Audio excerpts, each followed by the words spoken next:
Ooh, that's really nice. That's really nice, isn't it? That's real nice. My afternoon was filled with singing metal, pop, rock, and ballads, following by trying Ara Ara, which in turn ended with me doing Pokemon sounds like out of the anime. After that, I switched to voice acting training, trying to copy characters like Mickey Mouse, Scooby-Doo, Waluigi, Shonen Pro tags, and just random lines with strong that sounds like a fucking blast. If I had neighbors, I would do it just to fuck with them. Oh, fuck. Ah, shit, dude. There's an ant infestation under the house I'm in. The landlord already knows, and she's getting in contact with, like, she's coordinating, company soon. Like, thankfully it's not too bad.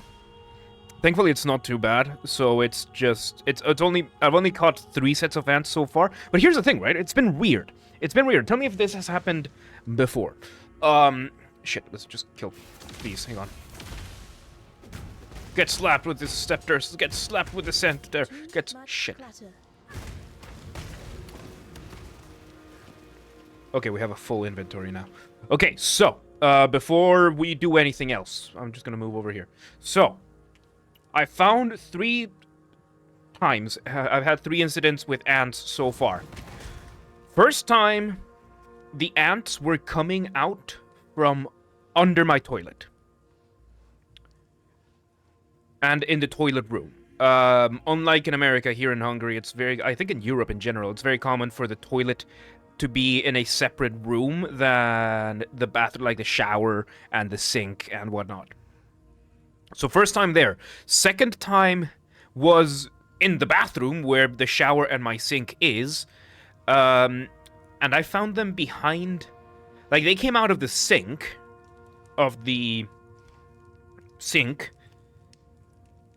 And they decided to locate themselves behind my hand towel? Like, they were just there. And number 3 was, Friday, or Thursday. It was either Thursday or Friday. No, it was Saturday night. When they were in the kitchen, on the kitchen counter, from what I assume was behind the oven, or under the oven. They were not, and in all 3 cases, they were not working. Like, it was just something, every time has been something like 20, 50, 100 ants just clustered on a place where there's no food, there's no residues of anything, they're just there.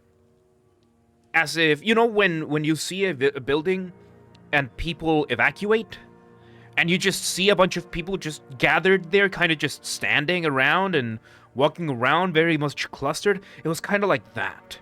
All 3 times. They're just standing there as if their colony underneath them collapsed and they had to evacuate. Something like that.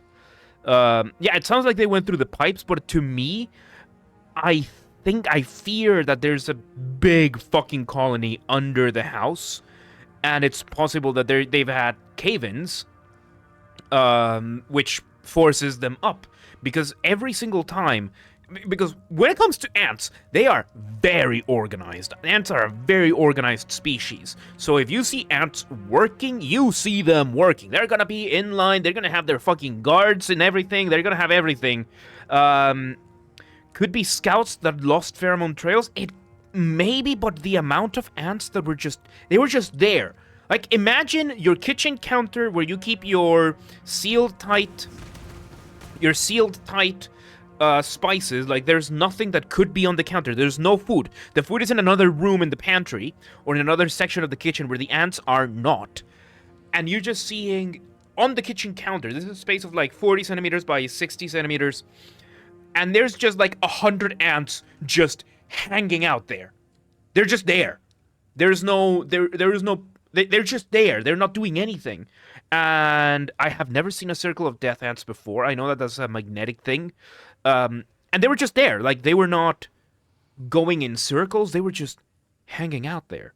So it's happened 3 times, and it could be a pretty large colony. I know that during the summer we did have some problems with the ants that were building a colony very close to the septic piping, and they ended up just putting some chemicals at the very top, but I don't think we ever took care of the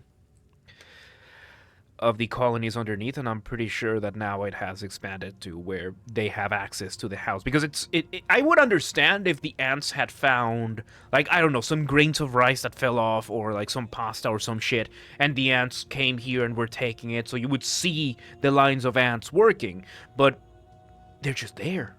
They were just there. Of course, when it comes to insects or spiders in my house, unless they are paying rent, they don't have human rights, and therefore the Geneva Conventions do not apply to them. So I've been using very, very generous amounts of raid, and made sure that you know, they're all dead by the end of it, and make sure that any possible space they're in is there. Thankfully, there are no fire ants on this side of the world, because back in Guatemala, I remember running into some fire ants once, and it was not pleasant. It was not pleasant. It very much led me to understand why people use the molten iron technique to clear out, to destroy colonies. Ants are a cleanup crew, and spiders are pest control. When it comes to spiders, spiders can have the spots on the window, on the outside of the window. They can have some of the corners up in the rooms, but the moment I see a spider, like the toilet room is off limits for a spider. The toilet is off limits for the spiders. The corners or the wall on top of my bed are off limits for the spiders, and the shower is off limits for the spiders. If I see a spider, and the kitchen is off limits for spiders, at least as far as the shelves go. Like, if they want to go all the way up because the ceiling is a lot higher in the kitchen, then yeah, of course they can have that. The doors are off limits for spiders, and they know that very, very well by now. Like, usually the spiders are going to be like outside on the windows or in other places. Ants are very good cleaning crew, but the problem is that I have music equipment, I have electronic equipment, and the last thing I want is to see an ant in there. It's also when thermal trails overlap and they begin to walk in circles. Oh yeah, for the death ants, yeah. And time to nuke the ants. Yeah, I definitely would. Bullet ants. Oh, shit. Yeah, no, thanks. Must do an exterminatus of your house to ensure no insects remain. The Emperor protects. I mean, the thing is, there are very, very many good insects. The problem is that I don't want any of them inside the house or anywhere near my equipment. Okay. I did miss some of the Ara conversation, but let me just... both bullet and velvet ants would probably knock you to the ground. Probably, which is part of why I would use the molten aluminum technique for ant colonies, is fire. Have you ever seen small little clouds they leave behind when they get fried by electronics? Back in Guatemala, I've seen that, and it's not pleasant. It's very much not pleasant. So I want to avoid that as much as possible. I need to give the computer a spring cleaning, but I need a better set of... I mean, I still have a couple of cans of compressed air, so I don't have a table for the outside. Oh, I need to get an outside table. Okay, I'm getting off track. Hang on, I saw something about Ara. Let's see. I need to exercise the Ara, the slogan for the of the Shota MILF relationship, yes.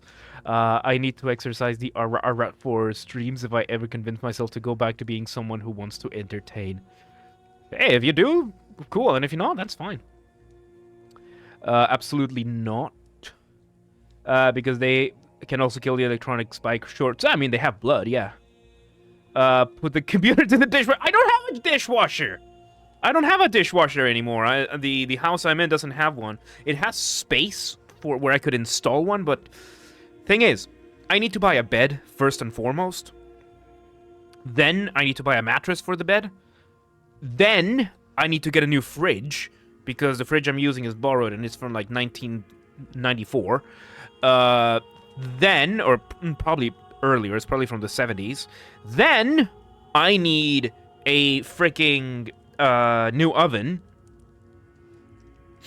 So yeah, put the computer into the bath. I don't use the bathtub. So there you. Shit, I don't use the bathtub. I could just air clean it there. Good idea. Those will outlast you and your grandchildren. Oh yeah, like this. The problem is that it's very small. It's a very small fridge. Very, very small fridge, so not enough space for my steaks. For all my steaks. Your computer too. Not baby oil, but mineral oil. You know how badly I want to do that one day. I want so bad to do a mineral oil build one day. That would be so fucking cool. The problem is that those are still loud. Like the computer, the one I have right now is a fairly quiet computer. I still have the soundproof case that I traded my ex-brother-in-law for one of the cases I had. But my GPU and the cooler are way too big for it. So I just kept my cube there. I got a fridge like that from the late 80s. Like, as I said, like, those are so good. The problem is that it's very small for the amount of freezer space I need. I could just get a bigger freezer. Like, I could just get one of those dedicated freezers. Because in the fridge itself, I don't put that much stuff. I really don't. I really don't keep that much stuff. I might just get a freezer.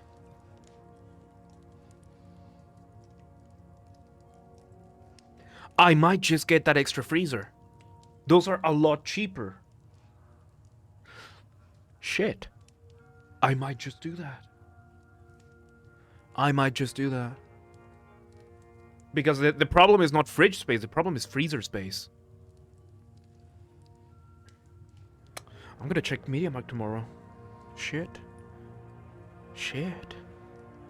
What can freezers, but you need to be careful with the door. Oh, well, just give me some years. I'll probably have donated a good amount for your mineral oil computer by that. There you go. No, right? I appreciate that, Primo. I really do. But look, first, when it comes to computer upgrades, I do need to get a newer CPU, because that one is, I think it's the lack of the built-in graphics in my CPU. I don't think it's the CPU itself. I think it's the fact that my CPU doesn't have built-in graphics. So simpler things like YouTube or the preview on OBS are bottlenecking the computer. So that could be it. I will outlast you, your children, your entire family in line, and several regime changes. At 50s green fridge. Dude, this fridge... If it's from the 60s, hell, if this fridge might be from the, shit, the way the handle is, it might be from the 60s. Might be from the 60s or 70s. That means it saw the Soviets leave. It saw Hungary recover from the Soviets, then elect a new set of socialists, and then another recession caused by them, and then the recovery from that, and now it's seeing Fidesz. Fuck. Ryzen or Intel 13th gen? Next build, I think I'm gonna go with Ryzen. I think my next build is gonna be Ryzen.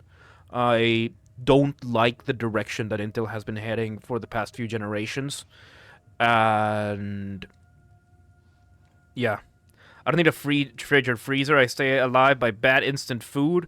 But if my water cooker ever dies, the world ends. You know, I was like that for a very long time, and then I started...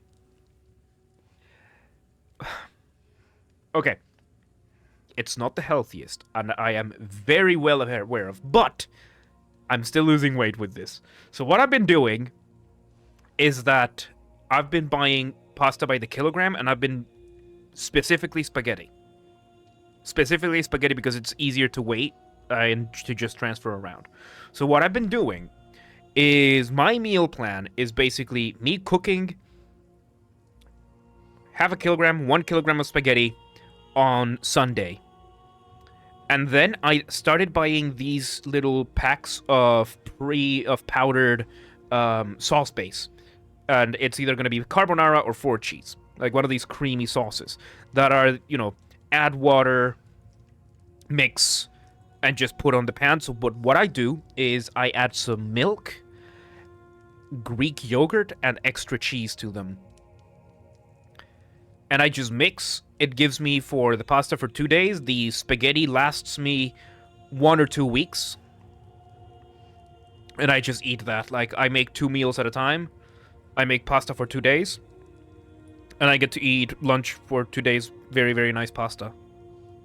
And that's what I've been eating a lot for lunch. It's quick. Like, having the spaghetti already made means that I just need to kind of warm it up when I make the sauce. So when I make the sauce, it's like a 15-minute process. Like, from start to end of the cooking, it's like 15 minutes. And I fucking love it. And there's my fridge. Like, my fridge right now has a solid, like, 1 kilogram of cooked pasta, which is like 2 kilograms of pasta. I mostly eat mashed potatoes with sauces of different kinds, just so stomach is filled. There you go.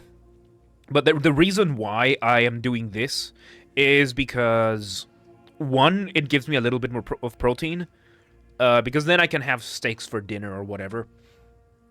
But it gives me a nice set of carbs, fat, protein. Because, cheese has protein. Greek yogurt is basically liquid protein. And the pasta is just... It's the cheap pasta you can get from the supermarket. And there's that. Then water or Pepsi, the 0-calorie one. And that's my lunch. So I just have to buy like 4 kilograms of pasta, and I have enough for the lunches of the entire month. And like 10, 15 packs of the sauce powders. And that's it. Nice, Crazy Nate. Very nice. So, yeah. Shit, I'm gonna get a freezer. I'm gonna get an extra freezer for that, yeah. There you go, thank you. Good talk. This is gonna go into another BS Talks, like probably episode 3, which, don't forget, episode 1, in case you missed it, is going live tonight. After the stream, as soon as I upload it, which it's a 3 gig. How much is this thing? How much is this file? It's 3 gigs, so it's gonna take a little bit to upload. It's gonna take a little bit to upload. Oh my god, this is cool! You got the Grim Reaper right there. Shit. The no sugar stuff is sadly tasting like shit for me, so I either have to go with sugar or plain water. The moment I drink watered down iced tea patch syrup. Yeah, for me it was mainly the transition that was difficult from regular Pepsi to Pepsi Zero. The place that really helped me with this was my workplace because they had both. What I did is that I started with Coca-Cola because Coke Zero tastes a lot better than Pepsi Zero. And I went with that.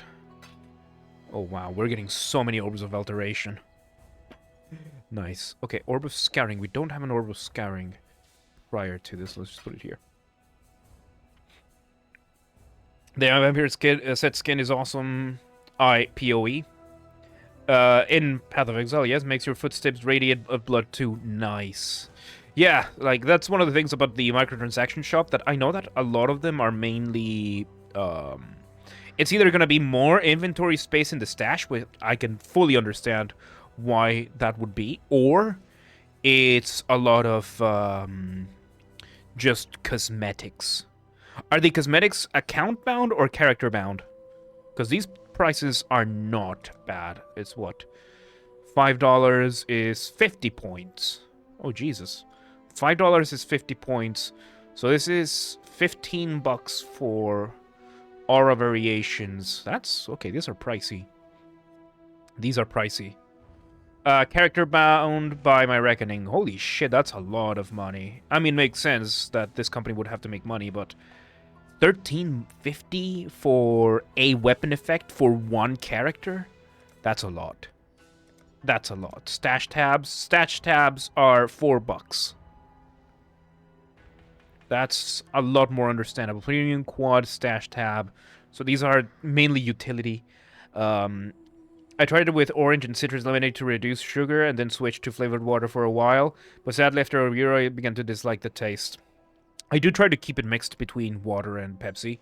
And I do drink, like, my sweets drinks of the day are usually chalky milk in the morning.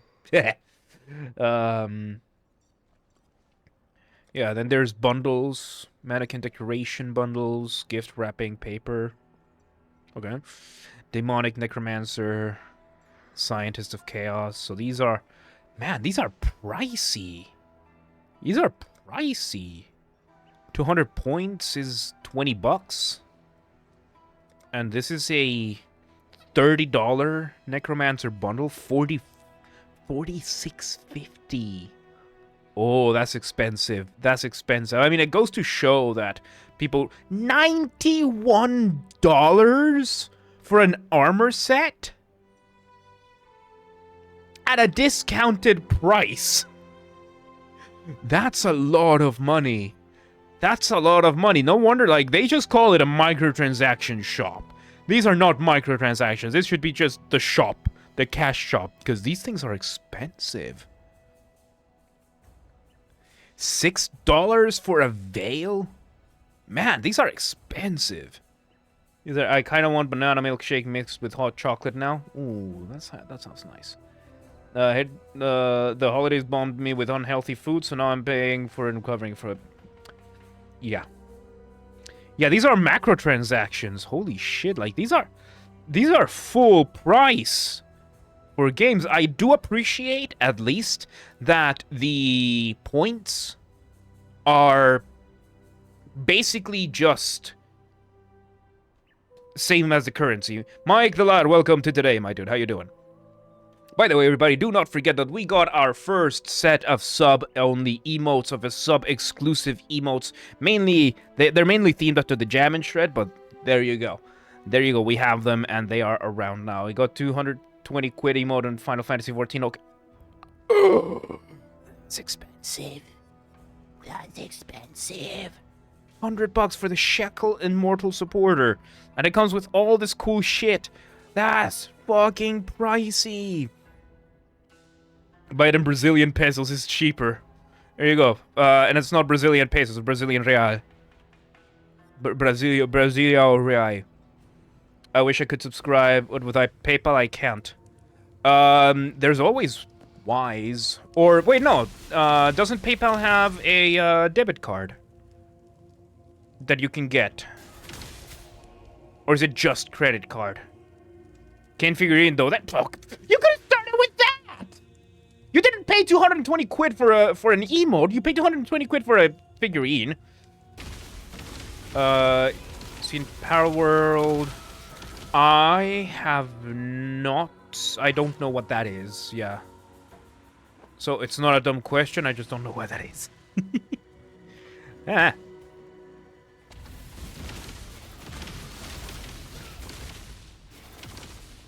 That's not the,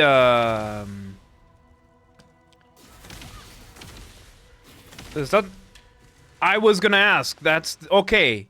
Okay, so I know what it is. I know what it is. It does look interesting. Yeah, the Pokemon plus guns and Ark Survival evolved with... Yes. Yes, it does seem like a very interesting game. I'm hooked on Path of Exile, but I wouldn't say... But I would definitely say I'm interested in that game. Is it out yet? Because I remember seeing people talk about the game. But I don't know if... I don't know when... Oh. Okay, looking around for some people that would be interested in playing it online together. It's out on the 19th, so in 4 days... Oh, fuck. Okay, that's the thing, right? Right now, I don't think I can commit to playing with anyone, because one, I'm hooked on this game, and yeah, right now, I'm about to take a very heavy financial burden. Oh, the portals, the weapons are already here, okay. So, I am interested. I just don't think I can commit to playing at this time. Mask and a sword. I mean, I already saw the streamer playing a game before early access release. One of the battles had the masochist trade, and now I have a bad feeling that the internet will do that information. They already started 2 years with their evil deeds, and the last one was just 6-7 hours ago. Well then. Yeah, I mean, it does sound like it's gonna be a blast. I really hope that it also sounds like it's gonna eventually lead to a massive issue with Nintendo. I know that it's not blatant copyright infringement. I don't think Nintendo's gonna care. That's what I'm afraid will happen. That Nintendo's simply not gonna give a shit, and they're gonna sue anyway, and they're gonna force through lawfare to just destroy the product, the project. That's my fear. That's my fear. And I know that it's like technically not in trademark or copyright infringement, but these lawyers, they are gonna be like, we've seen how ruthless Nintendo can be with their shit. Can Bazooka RPG those pals, or load a pal into an RPG or Nook pals? Yeah, and I'm pretty sure that Nintendo is, like, once it gets popular enough, Nintendo's going to do everything in their power to bury it. And given how abusive Nintendo can be, I think they're gonna succeed. Oi. In that sense. That's my worry. That's my worry right there, because Nintendo is such an abusive developer. Like, their stuff is great, but they've always been extremely abusive. They have a style of Pokemon with eerily close design, but they do not use any mechanics and creatures from Pokemon. Hang on. Which means they can't do shit. Every fan game uses official designs and mechanics. And this is why I'm telling you, my fear with this, I don't want this to happen. I want to be wrong about this. My worry is that Nintendo's going to do it anyway. See you. That Nintendo is just going to bury the project, because even though it's not explicitly Pokemon, they're going to say, it's way too close, we know what you're doing, we know that in the spirit of the law, in the spirit of your creation, you made this Pokemon, and even though it's off-brand, this is not China, and they're gonna pull their corporate lawyers, and they're gonna bury the studio in lawfare. That's my worry. I do not want to be right about this. I do not want to be right. I want to see this game, this studio succeed, because the concept they have is really fun, looks really fun, and it sounds like a ton of fun. But I worry that Nintendo is going to be as tone deaf as they always have been with fan projects, fan-related projects, and in this case, a legally copyright, trademark, completely separate idea that does not directly infringe on Pokemon's trademarks or copyright, and that they're gonna do it anyway. If it's bad corporate, no problem, yes, and your kitchen still stands good, Dungeon Slayer. Then they have to fight every game, because it mixes so many styles and mechanics from different games. That's what I'm saying, right? The fact that they might not care and just do it anyway. Not so much that they want to fight the entire game, but that they want the removal of the pocket monsters, or the pals aspect, or the monsters aspect to it. because the resemblance is too close to shit. The resemblance is too close to their product, and therefore they don't want to see it in the market. Like I can see them absolutely going with some bullshit argument like that, and it doesn't matter if they're right and wrong. They have the money to bully the studio into submission. Because don't forget, a lot of the times, especially when it comes to Japan and their lawyers and their shit, companies like Nintendo, which there was a company that recently decided to add DRM to their games so that you can't even mod your own copies of the game. But a company recently did that. Oh, Jesus. An altar. Okay, that's a chapel over here. 1 degree Fahrenheit. Now, nice. Like, we have seen companies abuse their power and their status like this. Capcom did. Yes, thank you, Capcom. Temtem, Neopets. And many other games are closer to Pokemon. Would be strange if they go after Palworld, but they might. If they do, they might actually stop by. I might actually stop buying Nintendo games. Yep, wasn't Capcom gonna do that shit with some of their games? They decided to add. Yeah, they decided to add recently DRM to every single game that they have ever released, so that you can't even mod them. In an extremely tone-deaf move. And stuff like that. Like, don't forget, like, these decisions are made by corporate suits. And if there's one thing corporate suits don't have, is one, common sense, two, a sense of what their hardcore fan base has. They have a sense of business and what people will buy, and they have a sense of needing to protect their property as aggressively and as territorially as possible. So, Temtem, Neopets, and those other games, they have that monster aspect to it, but they don't have the violent aspect to them.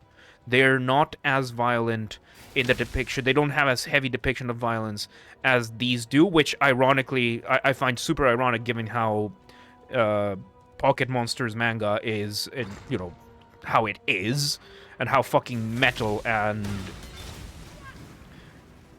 just bloody the whole thing is, until it got to this side of the world and they decided to make it more of a children's game, and with children's game it means, you know, no permadeath or stuff like that.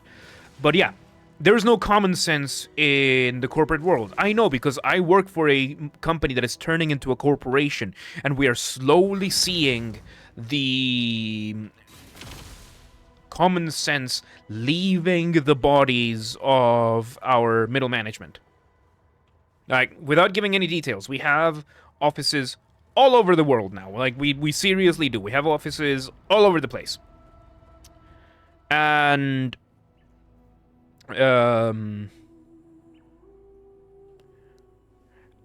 recently, last year, we had a bunch of issues with payroll with our office here in Hungary and in a bunch of other places in Europe. And lately, for the past 7 months, our offices in the US have been facing payroll issues.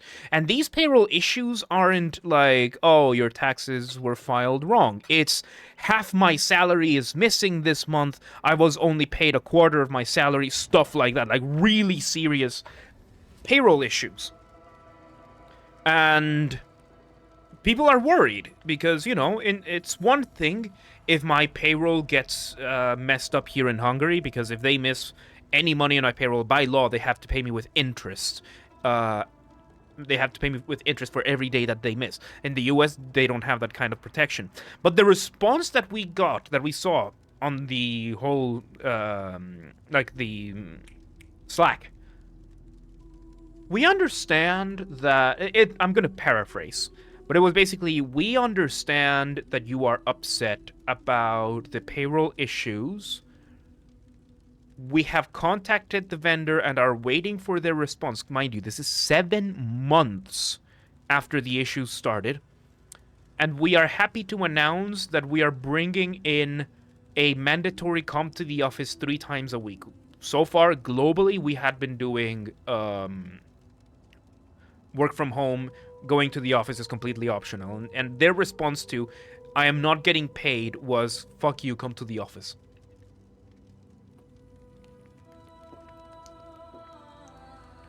Capcom is a great developer producer, but after the mod fiasco, they wanted to add DRM. Yeah.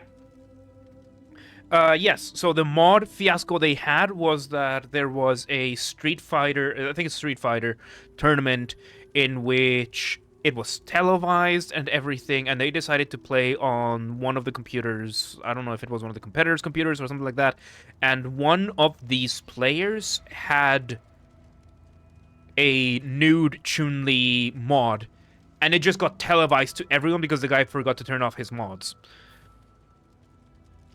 And then Capcom decided to start cracking down on modding, and they're just going at it, even if it's for single player, which is fucking bullshit. You don't need to tell me I work for a Walmart branch here in the UK. There's Walmart in the UK? Okay. The stupidest things you can't even think they might happen. Yeah, you know, it's corporations. The world is a bit weird right now. And yes, the company is shooting themselves in the foot. And I already talked to my boss. Because I work from home 95% of the time. Like, I go to the office twice a month. One day is for beef day, which is when I braise beef and I go to the office and I make people burgers at the end of the day on a Friday. And 2 for Warhammer Day. We play Warhammer 40k on Sunday. Like on the last Sunday of the month, something like that. I am giving better incentives for coming to the office than the entirety of middle management could possibly think about. And here's the thing, right? My department, I used to be in customer support. I'm not in customer support anymore, but my department, I need to focus. The job I do is very sensitive. I work with very sensitive information, and I need to focus. And one of the things that middle management, like right now they're announcing it for the US offices, but little birdies have told me that yes, this is going to come to Europe eventually. They are going to bring this to Europe. They don't know how, they don't know when. The regulations in Hungary are insane. We re-signed the office that we have, which is not going to have enough space for everybody. It's a whole issue. And yeah. And I basically, I told my boss, okay, I need to focus on my job. If I am in the middle of writing the shit that I need to write, or I am submitting one of the things I need to submit, or anything like that, and it's very sensitive, it's extremely sensitive, like to the point that there are some things that if I fuck up, I can go to jail. And the company can get fined upwards to billions of dollars. That's how sensitive this shit is. And the reasons that middle management came up, of course, it's corporate middle management. What the fuck do you think they were going to come up with when it came to the incentives? You're going to be able to provide mentorship to your coworkers, and we're going to foment a community, and you're going to be able to spend time with other people and be able to socialize. And if you have a question about something in another department, you can just walk up to them. I flat out told my boss, look, one, the setup that we have in the office is one widescreen screen, and that's it. Everything else I already have. My setup, I have my computer. I have this computer, this setup, 3 screens. I use the middle screen for my laptop. I use my other 2 screens for music, for whatever other shit I have here, like Facebook or something, while I'm working. Then I can edit videos, I can process 3D printer files, whatever else. But the thing is, I have 2 computers while working from home. Me going to work is a downgrade for me. So my productivity goes down when I go to the office, which is something that every single one of my coworkers notices very much. That I barely work when I'm in the office. I barely do any work when I'm in the office. One, because I do most of my work before I go to the office. Like on the days I'm not in the office, because my job is task-based. That's not the point. The point I gave to my boss was, one, I would be downgrading my setup. Two, I need silence. When I need to focus, I will either have Mozart playing in the background, between the buried and me, the faceless, or I'm gonna be in absolute silence. And I need that to focus. If some, bless your heart, customer support, college-age kid comes up to me wanting to ask about one of their cases that has gone into my department, that person is going to leave the office without a face that day. Do not fuck with me while I am working. That's what I said. Of course, my department, we get a bunch of exceptions because we are a very influential department, so to speak. So, yeah, basically my boss was like, yeah, no, don't worry, you're gonna get an exception. Like, we found like 7 different things as to why I could get an exception, so if they do bring us back home, at least I will be safe and be able to work from home. But anyway, let me catch up with the chat. Not Walmart, it's Asda. Okay, Walmart brand. Okay. I mean, I understand why he did it. It's Chun-Li, but damn, he was an idiot, and now everyone pays for it. Back to that, yes, Capcom cracking on this is ruining everything for everyone because of one stupid person. Yes. But it did bring one very valid debate, which is how far should your mods go? Not in the sense of how degenerate you want to be with your mods, but should I be allowed to mod something into Path of Exile that shows up in somebody else's computer? I think not. I absolutely agree with the camp that says I should not be able to mod a game that has online features and me not playing in a private server with other people that have agreed with me to use these mods. Like how Arma does it. In Arma, you have your list of mods and you can only access servers that have those mods enabled. That's how Arma works. Oh god, I miss playing Arma. Besides the point, imagine if Bethesda decided to block all modding on their entire games library. It would be suicide. It would be the end of the company. It would definitely be, because they have relied on modders for the past 15 years. If not, no, for the past 13 years to make their games good for them. We had that conversation on episode 1. Bethesda would die instantly if they would not have mods for their games. You're going to see how Starfield is going to die off very, very quickly, because more important that not having the ability to mods is that the modders don't want to make the mods for Starfield, because Starfield is such a bland, boring experience that not even the modders, like, there's nothing to salvage there. Because at least Skyrim, Fallout, even Fallout 76 have some fun mechanics. Like, Skyrim can be a fun game. Fallout can be a fun game. Like, Fallout 4 can be a fun game. Starfield, from what I've seen, and I decided to look at a lot of it, Starfield is not a fun game. And that's what's bitten them in the ass. Privately mod Paradise. As soon as it includes others in any way, it should be forbidden. As I said, I'm in that camp. Working in an office in the age of cloud services and the likes makes little sense for a lot of businesses that used to be dependent on them. But it makes a lot of sense to encourage the return to work movement if you are in a business of commercial real estate or something like that. And that's the thing, right? Another issue with the whole going back to work thing. I don't live in the same country my boss does. My boss lives in a different time zone. Granted, my boss is just an hour ahead of me, but my boss lives in a different time zone. I don't know what they pretend to do, what they're trying to do. This week we're going to have one of those quarterly or yearly reports things. Events. I didn't even bother signing up. Like, don't get me wrong. I love my job. I love the company. Like, it's one of the very, very few places that has earned my loyalty. Like, they had my back.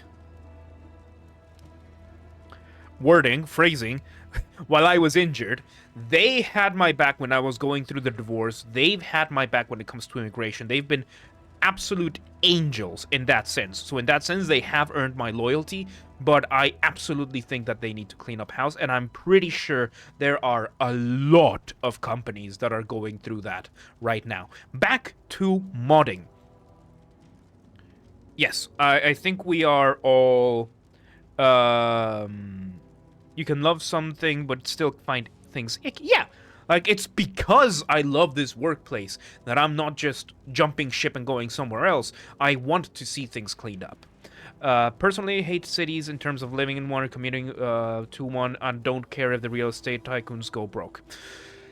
Yeah, I mean, I moved out of Budapest several years ago, and Budapest is a small, relatively small city. But okay, your Final Fantasy is modded. Mike, let me ask you, are the mods client side?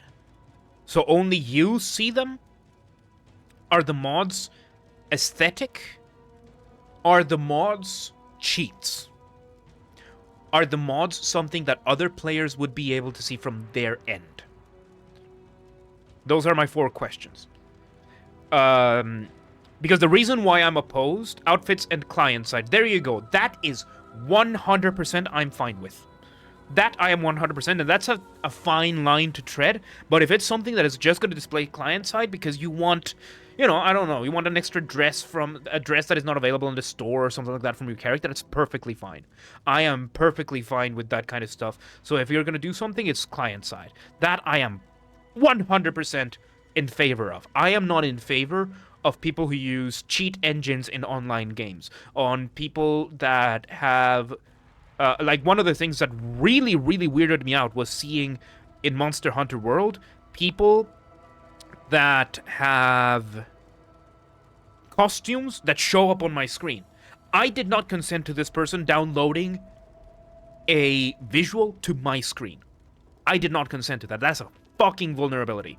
I believe in modding all games and won't play a game I can't alter to suit my desires. This includes multiplayer games so long as it's client side, or both or all sides who want to share the same experience. Private servers. That is perfectly fine. And some quality of life that should be in the game already but are not because PS limitations, and as long as those are client side, I'm okay with that. And that's fine. And those, I think those are fine. But the moment you have somebody unlocking a legendary weapon or changing the drop rates or doing something or skipping the story because of mods, that I'm not okay with. Because those are not mods, those are cheats and hacks. The only time I would allow mods visible by others, again, is a privately played session. Yeah, like Lethal Company skins. I will bring it back to Arma, where we would have a server, like we had back in the day. Back in my day, I had an Arma outfit, the Bastards of Odin. And it still exists. Like, I still have the Discord server. We just haven't played. Like there's just no one there. There's no one left. But the point is that everyone had to have the same mods. And what we did is that we had in the Discord, here's the guide on what mods you need and what mods and how you need to install them to be able to access our server. And Arma, by default, will not let you access servers if you have mods that are not in the server, that are not compatible with the server. And people can whitelist or blacklist the mods in their server. That's something that Arma does. And believe me, Arma is one of those games that has had, I would say it has had a similar modding community, to Skyrim in terms of how fucking deep they have gone. Like, Arma is something like 40 gigs of space, and I remember having 200 gigs of mods installed for Arma just to play with the Bastards of Odin. It's that kind of thing. The only time I would be... yes, I'm all for cheating in single-player game, cheat engine and all. If I can't cheat, I usually don't care about the game. And that's fine with me. I judge your character, but that's not something I'm opposed to. as long as you're not doing it that would hinder somebody else's experiences. Um, he said it back in my... Of course, yes. I rarely ever play games as intended, except when doing a first run. It's usually to compare, but if I can't make it mine, I don't care to play it in the first place. As a result, I don't play on console these days. And that's because you are you, that Slayer. You are not a gamer. You are a modder who plays games. But yeah, I completely agree. Like, that is a completely valid approach. That is a completely valid approach. As long as you don't end up using your mods to hack a game in online play. That's it. But I do lean more the modder way. What did I just fucking say? You are a modder who plays video games. You are a modder first and a gamer second. You have spent... I can bet you an entire Hungarian forint that you have spent more time modding Skyrim than you have playing any other game combined. In the past, since Skyrim's release, let's at least give me some leeway there. I remember, I do multiplayer FPS, fairly multiplayer exceptions, you know. Yeah, and as I said, yeah, that's the whole thing. Wait, man, when I told you that years ago. Fuck, he remembers. He remembers. But yeah, that's my point, right? And bringing this all the way back... Holy shit, these segments are fun. Bringing this all the way back to corporate suits. You see a problem that Capcom had. A modder showed how mods can be...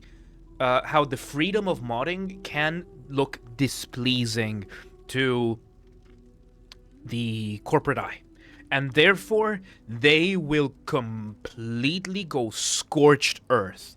Because it's not just Street Fighter. Every game that Capcom has ever released will now have DRM that will not allow you to mod the game client side. And it will decrease the performance of your games, it will decrease the quality of the games, everything. Because they don't want to even risk something like that happening ever again. It's a bad choice, but it's a corporate choice. And my worry is that Nintendo, we know that Capcom, when it comes to protecting their property, Capcom is not as aggressive, abusive, or irrational as Nintendo. We know that for a fact, that Nintendo is considerably worse than Capcom when it comes to their corporate decisions, when it comes to protecting their ideas or their games or anything like that. Okay, just force every company to add new toggle to their games. That's a very Baldur's Gate thing to do. Then they're already included and no one would bat an eye. And Primal, this is where you get the fact that many of these games are supposed to be rated E or T. For everyone or for teenagers, like Peggy 13, Peggy 15. Don't forget that games rated R, rated 18 plus, rated M, they are not the bulk of the market. The biggest bulk of the market are games rated for everyone. And the thing that these companies are going to worry about is if a modder puts a nude mod into our game that is supposed to be for teenagers and the news spread... Phrasing. Oh my god, the Peggy and ESRB, they're going to rank our game higher, which means we're not going to be able to sell to as many people. That, I can't for a fact say that that is their thought process, but that could easily be the thought process behind these. And someone, yeah, they won't just survive as well in this space, and someone will come up with a workaround unless everyone ends up playing by those same rules. Every other competitor, and don't forget that the indie space is still relatively small. It's not the bulk. We are going back to the whole AAA versus indie versus AA on all these things. Are you aware how Final Fantasy XIV team and devs treat mods? No, I haven't known much about that. So wait, I can't mod the Monster Hunters monsters anymore with giant. I'm gonna, since it's you, Primal, I'm gonna say dicks. I don't know. I don't know if they've rolled this out. I know that it's something that is happening. I don't know if they have rolled it out. I don't know. Nintendo has to be aggressive over their ideas and IP. Mario became such a household name. If they have to have a stranglehold, Mario became such a household name. They have to have a stranglehold on their trademark characters or anything that remotely resembles them. That's my point here. That's my point. If you see something that resembles a Charmander, Nintendo is going to come down and they are going to ruin this company. And it's the Japanese. The Japanese don't give a shit. They don't give a shit. They will bankrupt themselves to bankrupt you in the process. Ultimately, they can't stop it, though. Any game can be hacked or cracked. This is going to incentivize piracy to a whole new level if they actually start rolling this out.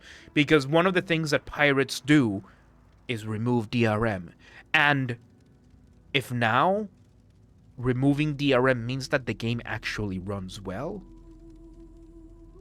yeah, prepare to connect to a bunch of Russian servers and Chinese servers. You fucking imbeciles. And by imbeciles, I mean these corporations. These corporate game corporations. Don't show, don't tell, but we catch you with some quality of life mods first. We ban you, and then we implement... Ah! Oh, that's a hilarious approach.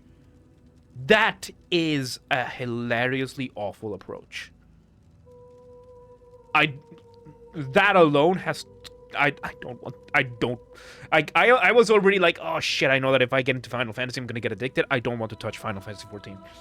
Well, thank goodness I never have modded any game aside from Skyrim and Minecraft. I've modded a few games, and it can be fun. Like, I modded Arma a lot. And yeah, it's very disappointing to see this happening, but I think eventually it was something like this was bound to happen. If you thought people had a hard time justifying piracy before, thanks for giving them a clean conscience now, corporate. Like, I personally am opposed to piracy, but... because Dunkel and I have had this conversation many times before. Piracy is a force of the market. A force of the market that tells you your product is not worth buying, but I want it anyway. And it's a market force. It's a market force that Steam managed to solve for the longest time, because it used to be getting the game is inconvenient. Now, we're going back to getting the game in a legitimate way is inconvenient. It's simply going to be more convenient to pirate the game, because especially if Capcom does this, quality of life, the game's gonna run better. You're not gonna be fucking spying on me on whether or not I'm gonna put mods on my own fucking copy of the game. It's that simple. This is the reason why Nintendo created its online service for retro games for their Switch, because otherwise piracy becomes a duty that preserves the art of the past. It is only legitimate piracy I will support outright. Like, for me, there is one scenario in which I consider piracy to be acceptable for me. Like, if you want to do it, you do it however you want to do. If you have your reasons, I might disagree, but whatever. But for me, I will pirate something if I have no means of getting it in a legitimate way. Where I am. So, like, I've had to pirate some ROMs for emulators for my computer because I can't get I can't get my Nintendo GameCube's CDs to run on a fucking computer. And Nintendo isn't doing anything about these. So I'm going to download them to my computer and emulate them. Something like that. Something like that. Then there's, of course, like the Eastern European always pirate kind of people that wouldn't buy your game anyway and wouldn't pay any money for anything anyway. And that's, you know, that's another species altogether. But in general, the overwhelming majority of people are on that fence of, I don't want to pirate because I want to support and I want to be fair, but the moment buying it is not worth it for me, but I still want it, I'm gonna get it. And that's it. Elden Ring feels like a different better game with the Reforged mod. I haven't played that. I can't imagine playing it without it now. Or have you seen what can be done with Valheim now? You can turn it into an MMO with quests and NPCs now if you really wanted that. I've seen stuff like that, something like that. And I remember playing Dark Souls Ascended mod, and that was so fucking cool. That was so much fucking fun. And shit, I think FromSoft is under the banner of Capcom. Oh, if they add DRM, if they retroactively add DRM to Dark Souls 3, I'll be very pissed. The only game I ever pirated was Bioshock Infinite. Got it from a classmate. Well, since I always buy my stuff, I can. But you are right. I accept getting it through other means if the game is not available to me in any way else. Looking at you, Steve. Yeah, especially if there's like region locks or some bullshit like that. Then yeah, piracy not only becomes it not only becomes inevitable, but it becomes a necessity. So yeah, back to the game. Good talk. Good talk. You see, this is why I'm starting the BS talks, because these spontaneous talks, I absolutely love them. Okay, where am I supposed to go? It's not that we're done with the subject. I just want to do a little bit more of the game. We can still talk while this happens. I'm not going to admit to any level of piracy here, but there are cases where it is morally and ethically justified. The legality must be deeply questioned. Yeah. Just saying, in Germany, certain educational games are fully blocked, and that's a mistake. That's a mistake, and I know that Germany is very aggressive with their censorship. Especially when it comes to Nazi imagery or Nazis or anything that would depict Nazis as they were, or something like that. Or anything that would break any of the trillion laws that Germany has regarding sensitivity, the sensitivity of the German government. So yeah. Let's see. Games long out of print and publishing can only be gotten through piracy. Ancient Saga games are among them. Yeah, like the preservation of games is another story, since the companies aren't making an active effort to, or even a passive effort, no effort at all for these companies to preserve their own games, their own history. Then the pirates will for them.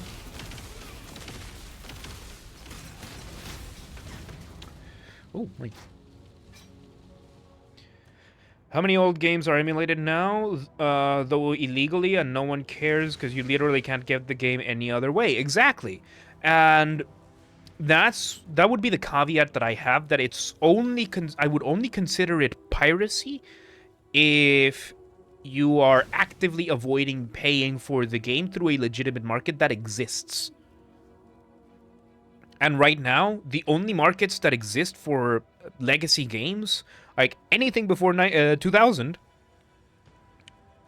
or anything from the early 2000s, you know, the GameCube, PS1, PS2, even PS3, yeah, you're not going to find it anywhere anymore. You're not going to find them for sale at the PlayStation Store. I think the PS3 PlayStation Store is being, or was, closed down. No, it was, I don't even know. But eventually the PlayStation 3 store is going to go offline. Just like they did with the Nintendo DS. The Nintendo DS store is offline. The online shop, the eShop. And, oh, the level 2 is downstairs? Ew.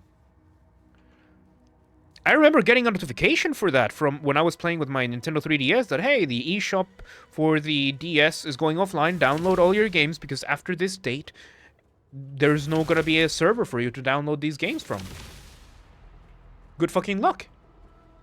So the fuck am I gonna do if I really, really, really loved a game from the DS? Get bent, I don't care, says the company. And guess what? Then I'm just gonna download an emulator and emulate it because you have removed the legitimate market for it. There now exists 360 and PS3 emulators, thank God.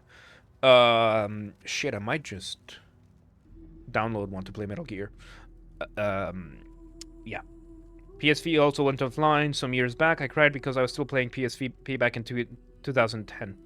There you go. Like the DS, I was surprised that the DS eStore lasted as long as it did, because it was last year that I saw the notification, I think. It's like planned obsolescence in the manufacturing industry, except companies are deliberately destroying their old games so you can only play their new games, because the money they could make from revitalizing their old games doesn't compare to modern monetization of games. 100% agree. Vita games are no more accessible, which in turn means it is fine for me to get the games through certain means, because there is no more legitimate market. And let's take, for example, a predatory, abusive, just completely unacceptable approach to games that we have seen more and more and more. Like, the more details come out, the worse it gets. And I am going to call this out by name, and that is Diablo 4. I have seen the reports of many of the things that they do to monetize their game. One, they implemented a lot of tiny measurements that is not so much that incentivize you, but that force you into looking at your inventory for longer. Because the more you look at your inventory, the more you see your shit, the more you will want to spend money on the stuff that Blizzard is selling you. And this is a, what, $70, 70 euro game? And they are trying to force you to just look at your inventory as much as possible. Look at Destiny. They introduced microtransactions, and now it's a complete nightmare. Abusive. Don't care about Diablo 4, won't play it. Regret Diablo 3. Diablo 3 was okay, but this game is this is everything I wanted Diablo 3 to be. I got it for the Switch, which is fine. They will implement software-level AI to act as their marketing department during gameplay. That kind of stuff. It is technically manipulation. It's not technically. It is. These are mechanics developed for the purposes of manipulating you. And manipulating somebody is abuse. Is abusive. That is something somebody who is abusive is. And that is not something I want to say about the company, the game that made a video game that I want to buy or that I'm playing to just have fun. I don't want to say that the people who made this are trying to abuse me.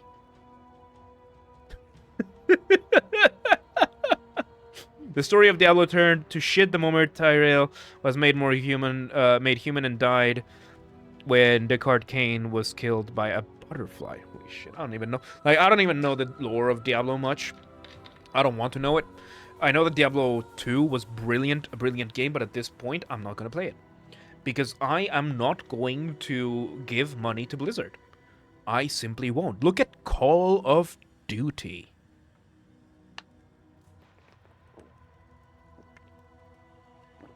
Look at FIFA, Madden, NBA. All these games that the whole point...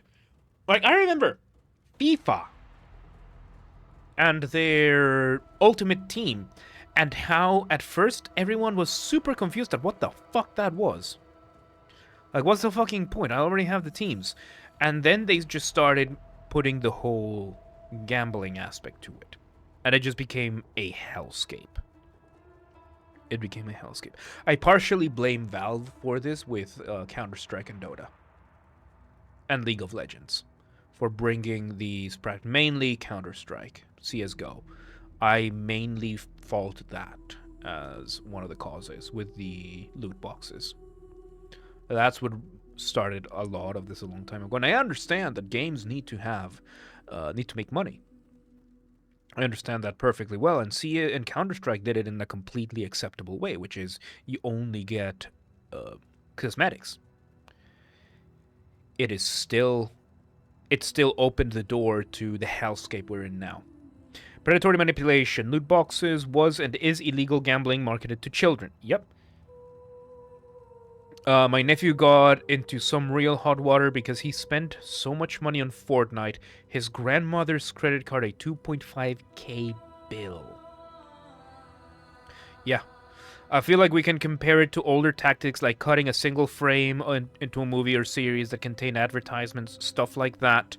Back in the day, it was just, arcade games were fucking bullshit. They were unbeatable. Like, this is not a new practice. It's not that corporations became, like, the people doing these things haven't changed that much over time.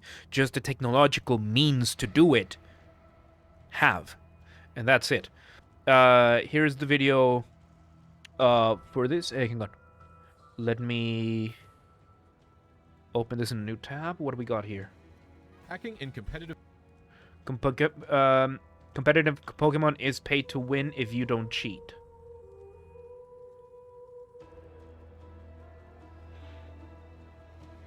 Mike, I am very tempted to just watch this video with you guys, but it's already 8 p.m. and I do want to do this. And I'm not Asmongold. I'm not Asmongold. I don't have the time to watch a 45-minute video with you guys. We're getting closer and closer. Next stream, maybe. I might do this tomorrow. Like, I might just keep this. Like, if you remind me tomorrow, maybe after work. Because, yeah, today I had a lot of shit to do. We are getting closer and closer to turning into Ready Player One into a speculative documentary instead of a dystopian fantasy future. John Blood, this has happened with so many other things. So, yeah, don't...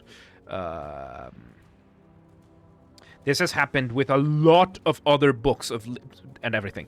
So, yeah, if you guys are okay with this tomorrow, we're probably going to watch this video, and that's probably going to be episode 4 of BS Talks, which I still need to upload the first episode. Fuck. So remind me tomorrow, Mike, and we might do this. I might do like a live reaction to this. What's hilarious is that you can trace modern monetization back to the horse armor DLC they sold for Oblivion. In that moment, they realized they could sell small things for whales for millions, the birth of microtransactions. To an extent, yes. I think horse armor was the second crack, but I think CSGO and their keys and crates was one of the big ones. Oh yeah, the Pokemon struggle about cheating is perfect stats for tournaments. I watch too many videos like that, and yes, also Asmongold is quite grounded, dude. I know. Like, the thing is, you look at a lot of people when they... One of the things that I find the funniest is when you see someone talk about someone else, it's very rarely going to be an accurate depiction of the person unless you get somebody who is completely uninformed about the person and watches somebody and is like, okay, yeah, this person does this. Because Asmongold, I appreciate about him that he's honest and genuine. Like, a lot of people ask, how the fuck are you able to talk so smoothly and talk and do all this speech and just continue talking and continue going into the microphone and continue going and going and going and going and going and going and going? How the fuck do you do that? Because I have that. I've developed that skill as well. That's the skill that Moist Critical has. That's the skill that Asmongold has. That's the skill that a lot of these live streamers have. This is something that I've brought since my days at the radio station back at Berkeley. And that is, one, being able to control your thoughts and having the practice of just talking. And number 2 is that you just speak what you consider to be true. You just speak with honesty and you speak genuinely, and it just flows. One of the things that I appreciate about Asmongold, about Moist Critical, about a bunch of these, is that you see the person on the other side of the screen and you know that that's just who these people are. Asmongold has a lot of... He reminds me... His approach to gaming reminds me a lot of to Total Biscuit. His approach to gaming is very consumer-oriented. He's very fair as well, so he's not as raging consumer protection as Total Biscuit was. May God rest his soul. But he's not unreasonable. Asmongold is a very reasonable man who will reason with you, and he will be able to give you very well thought out, very well articulated opinions, because he's also very well informed about what happens, especially in the world of gaming, because he has plenty of time to do that.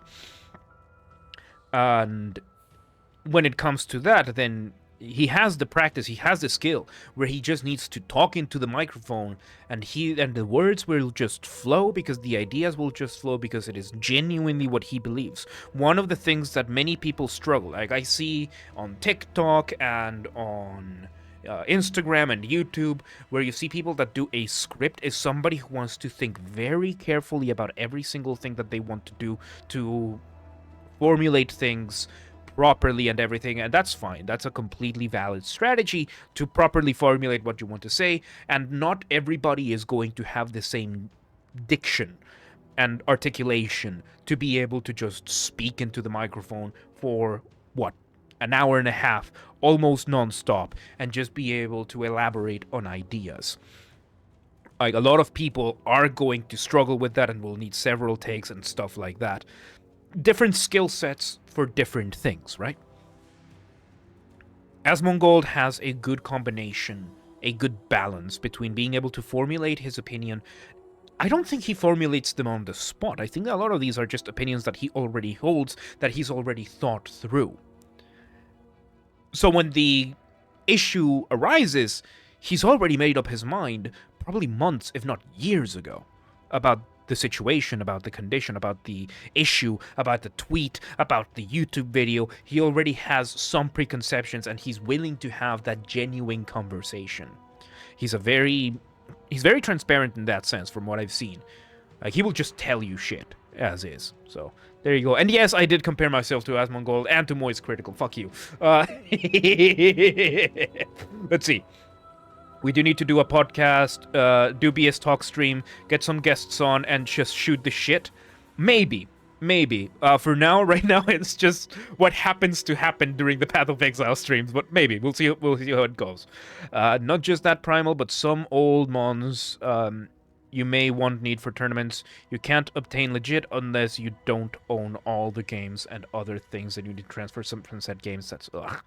I always thought he was an insane idiot that talks bullshit, a la Andrew Tate. But now he's quite cool dude with a way of thinking. Like, the guy is... I have opinions that I disagree with him. Like, for example, when it comes to health, I disagree with him and a bunch of shit. But the guy is a reasonable guy. Not something I would say about Andrew Tate. Okay. I'm not going to get into Andrew Tate because I hold very biased views on Andrew Tate for reasons I cannot disclose. For reasons I cannot disclose. I hold a lot of views about Andrew Tate. I don't like him. The reasoning behind a lot of these I cannot disclose because I have information. Let's just say that. But, and it's not a conspiracy theory kind of thing. It's just shit that has happened. That, yeah, I'm not going to get into that. But yeah, like, the thing is, they are both in that general circle of the counterculture, the I don't give a shit about your feelings, I genuinely don't care, I don't give a shit if you're trans, I don't give a shit if you're gay, I don't give a shit if you're of whatever ethnicity you happen to be. I will speak to you as the person that you are. Flat out. If you earn my respect, you will have it. And that's that. Okay. Let's let me catch up, because Junblood said, leave all preconceptions and presumptions at the door and speak to, what you know to be true, or at the very least do not say anything you know not to be true. I am true with my words as well, but sadly cannot say them in a way that comes out clear, but I would not say bullshit or lies just to save my ass. That right there is a virtue. That right there is a virtue. One of my strengths is that I aim to tell I tell the truth. I'm an honest person. I will not hesitate to do the right thing, and I am not afraid to stand up to authority. One of my biggest weaknesses is that I am honest. I do not hesitate to do the right thing, and I am not afraid to stand up to authority. I have a hard time communicating my thoughts in the moment properly, and that's one of the things. Like, that's a skill that is to be developed. The stream of consciousness speech is something that is developed. I have a methodology for it. I can teach you the methods on how you can do this, but it takes a lot of practice. For me, it's taken now 10 years of practice. It's something that I've been doing for 10 years now. I used to do it in the radio station. I did this while I was talking to people. It's something that I continuously practice day in and day out because it is just how I started speaking. Let me see. Let me write a paper a couple of times over and I'm good. There you go. I fail to communicate quite often. I think it has to do with me growing up without people that wanted to communicate with me aside from my parents. That could be fine. There's also the fact that, a lot of the times there's language barriers or there's thoughts not cooperating with you when you're trying to find something and there's just so much. There could be a myriad of other factors as well. Totally fine to compare yourself to them. There you go. Just down to earth. Tate has become a cult of personality. Okay, fine. I'm gonna get into him in a second. It is what I heard of Asmongold, but as soon as I watched more and more of his videos, his opinions switched instantly. I don't know who Tate even is. Good for you. Tate is the public boisterous persona I knew would rise to prominence of the Red Pill community. Back in 2017, I knew someone like him would rise up as the Red Pill became more mainstream. Tate is a pain in humanity's butt. Okay, so, fine. Let's talk about Andrew Tate. Andrew Tate is the person who came to replace, in many aspects, Jordan Peterson, but he turned out to be a snake. Not a snake oil salesman, which he also does, but an absolute snake. He is a very charismatic guy. He is very well-spoken in many senses. He knows how to speak. He knows how to do these things. And how deep is the rabbit hole? It goes very, very deep. So, there are things I cannot say about Andrew Tate. And it's not because I don't have foundation or stuff like that. It is because I know things that I cannot disclose publicly. But what has been public, the guy, what he did, because the Red Pill has been a movement that I remember the documentary, The Red Pill, from this lady. I don't remember this lady, but it's on Amazon. It's a really good documentary of a feminist that goes and talks to the Red Pill, gets their points of view, and then ends up, like, the documentary ends with her realizing what the Red Pill is in a lot of senses and ends up not being a feminist anymore, because it used to be that feminism and their arch nemesis, the Red Pill, that kind of stuff. Can't wait to get Tate recommendations on my feeds now. It's okay. Like, I would say you can listen to him a lot, because there are two sides of Andrew Tate. There's the masculine sage Andrew Tate, where he will tell you about the value of family, about the value of being a man, about the value of masculinity, about how you need to be somebody who provides, about you need to be somebody who's reliable, about you need to be somebody who can be looked up by others, and somebody who will stand side by side with his brothers and his brotherhood, and will build a brotherhood, and will be the best possible person that you can possibly be. That's side A of Andrew Tate. Side B, pimp, OnlyFans, sex trafficker. And playboy, manipulator, scammer. That is side B of these things. Allegedly for a lot of these things, but a lot of these other things, like for example, the pimping, he has videos instructing you how to do it, because it's, oh, what I did is this, and this, so you do this, and this, and you're gonna get this, and this. He's got the lover boy method was the method that he started with. So, I can respect Jordan Peterson. Tate triggers my sus as hell instinct. Jordan Peterson, quick parentheses, Jordan Peterson is one, in my opinion, will be one of the most relevant philosophers of our time because of the impact that he had. His lectures, his views, like his lectures that he has on his YouTube channel, from even before he was famous or whatever, his lectures, Maps of Meaning, Personality, and its Evolution, I think it's called, those are brilliant. The thing that saddens me the most is that he never finished his Biblical Stories series, and the man is able to deconstruct ideas in such a way that helps you understand them and then reconstruct them. And Jordan Peterson was the big figure that had that, clean your room, bucko. Clean your room, go clean your room, because if you don't, you won't be able to save your father from the beast. And reestablish your relationship with your father. That kind of thing that a lot of men desperately needed to hear. Then Jordan Peterson fell ill to his addiction. He fell off the face of the earth. Then he made a comeback, but then he kind of got obsessed with going back and forth with Twitter, so he left a vacuum, which the Andrew Tates, the red pill types, started filling in. And a lot of the red pill types, especially people like Andrew Tate, they always have a course to sell you. They always have a product to sell you that will turn you into a man. A subscription service, something like that. That's why a lot of people are very hesitant about people like Andrew Tate.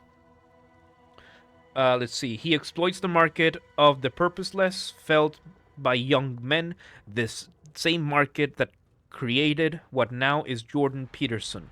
Except Tate skyrocketed from the sensationalism like the Kardashians. Yes, because Andrew Tate, on top of having that, he had the whole, I run multiple businesses, I'm a millionaire, he's got the Ferraris, he's got all that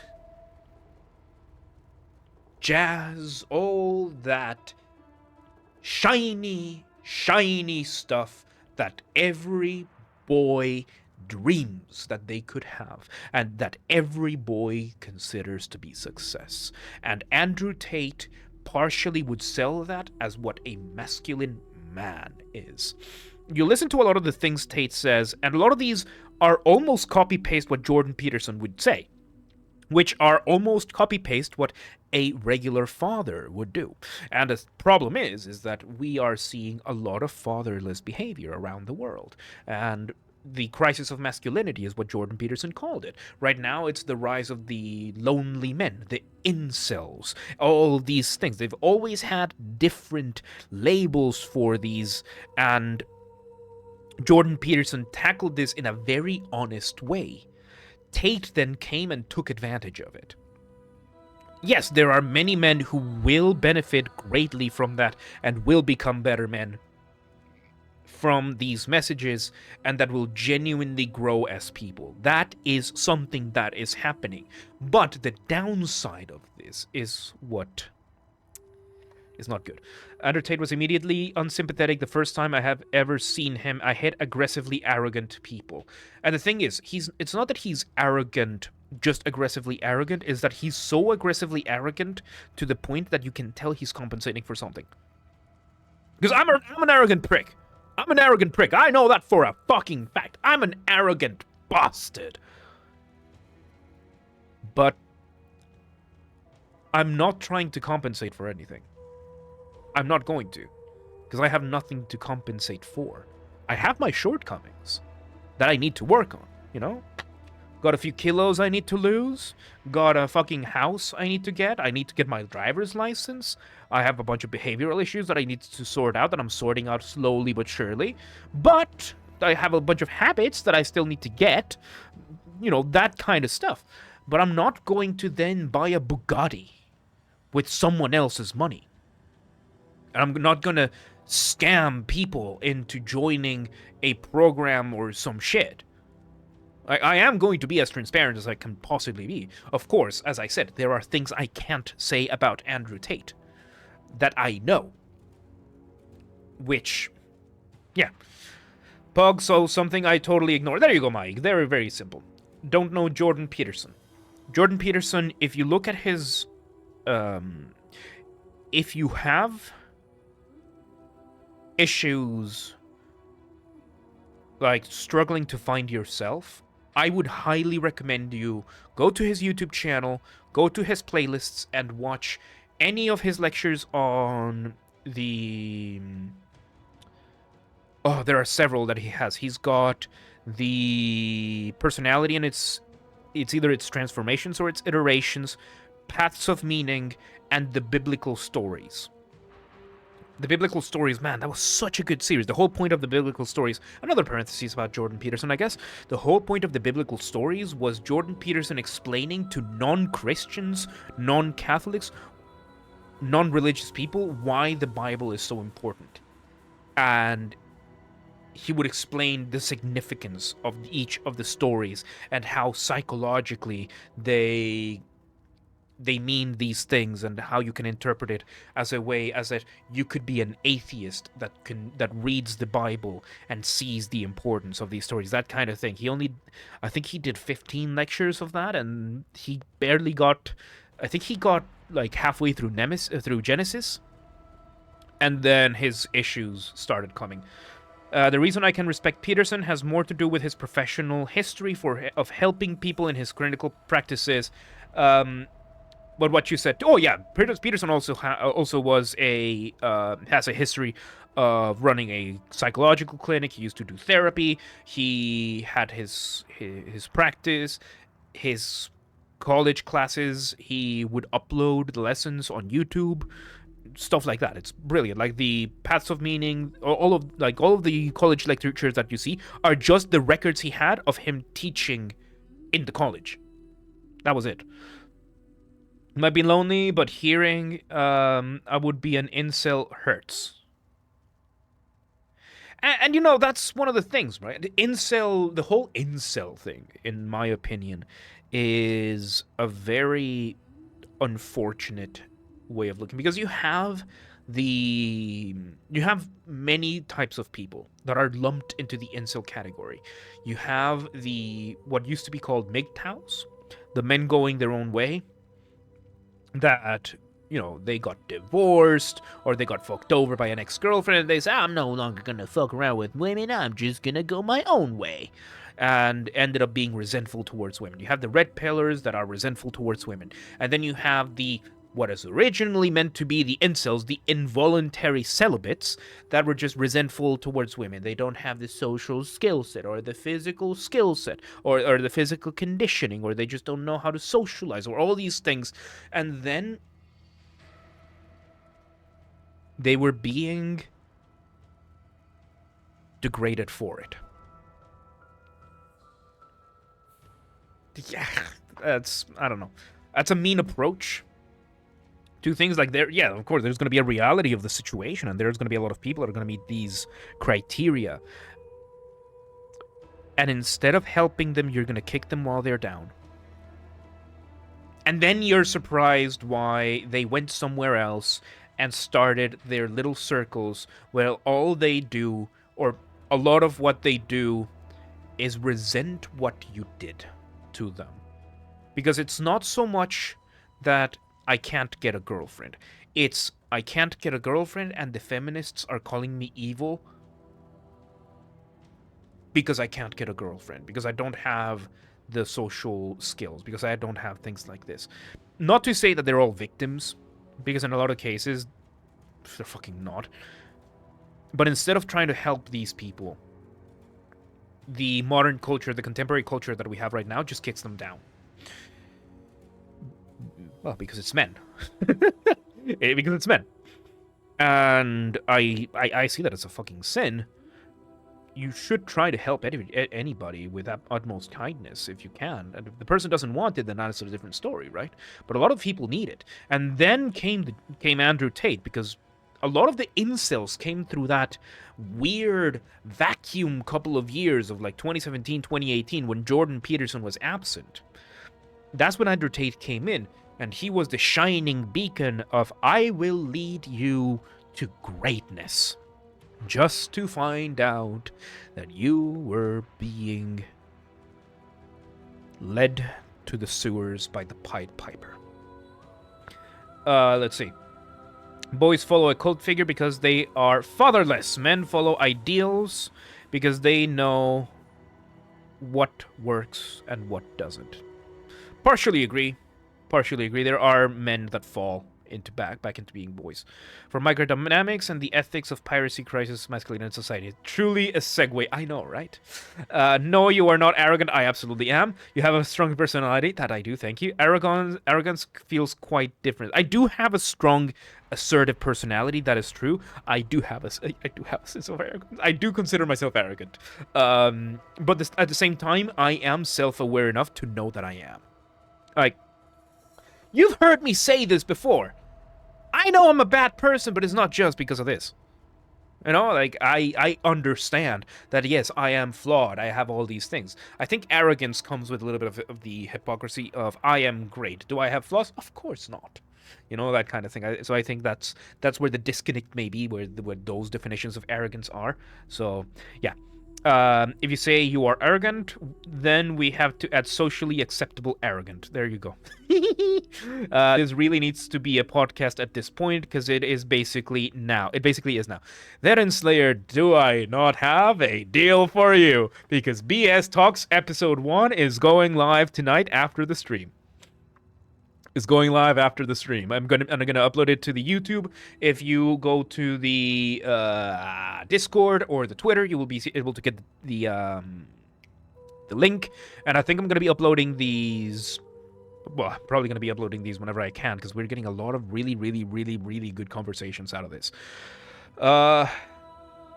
It technically is an Enslayer. We have to give James more money so he can make just chatting podcast streams. Holy shit, that would be awesome. Are mgtow resentful, though? Because the truth of the matter is marriage in the West it can be a raw deal. That doesn't mean... it is. You say that it is a raw deal, I say that it can be a raw deal. That doesn't mean they treat women they associate with badly or in a resentful way. Risk aversion looks resentful to those that think they are worth the risk. I partially agree with you, because there are absolutely a lot of men who are in the mgtow movement that they just want to be left in peace and they're just doing their thing. That's fine. But then we have a lot of people from the, you might remember, the Gamers Over 30 community, that would call themselves mgtows, that would call themselves Red Pill. And I remember mgtow means men going their own way. And I remember when I got my now ex-girlfriend, my then girlfriend, now ex-wife, the way these people treated me because there was a woman present in my life was beyond disgusting. Beyond disgusting. And they drove out every single other person out of that server, and there's only like 5 people left. Maybe that. We used to be about 30, 40 people in Pauly's server. You remember this, John Blood. And now there's like 5, if not less. There's not even 5 people left in that community, because they slowly started driving everybody else out. Because one of the things is that a lot of people harness a lot of resentment, and they call themselves mgtow, they call themselves Red Pill, and these are very loose terms. So, and that's what the dominant culture will talk about when referring to these people that fill these shoes, and not just the I'm just doing my own thing kind of people. Might be too far away from society to know stuff like that, or I just have very selective information. It's probably a combination, because don't forget, these are online communities, and online communities are often niche communities. And the likelihood of you knowing everything would require you to be everywhere. It's impossible. So it makes perfect sense that you didn't know. I just happen to know about a lot of these things because I used to be a lot more chronically online than I am now. Oh. All right. Let's actually play the game, right? Because we've been standing at the door of the Solaris Temple Level 2 for the past, like, 40 minutes. That is called bitterness. Yep, and a lot of people were just associated to. Bitterness usually follows not taking responsibility for their own shit. I never fell there myself. I easily deal with women. Oh, of course, what a player. I just don't think most are worth committing to. As true about most people in general, yeah. And that is what we call, you know, the game of life. You have to figure out when you have a woman, like if you meet somebody and if this person is worth it. There's a lot that goes into these, shit, I should not have done that. into these. Okay, I ended up winning anyway, but there's a lot that goes into finding a lifelong partner. And the problem is that people are very impatient when it comes to romantic relationships. I was very impatient with my ex-wife. And we ended up finding the hard way that we are simply not compatible.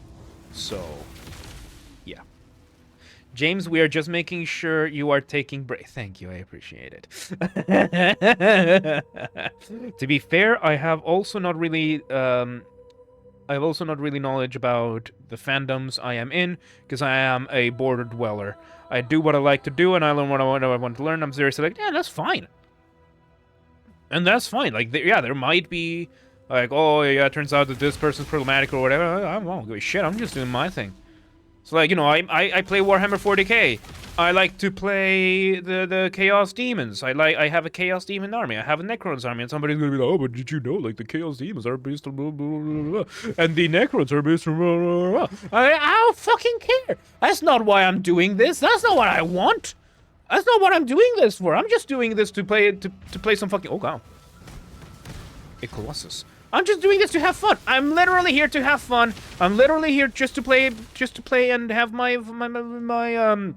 hobby. I don't give a shit.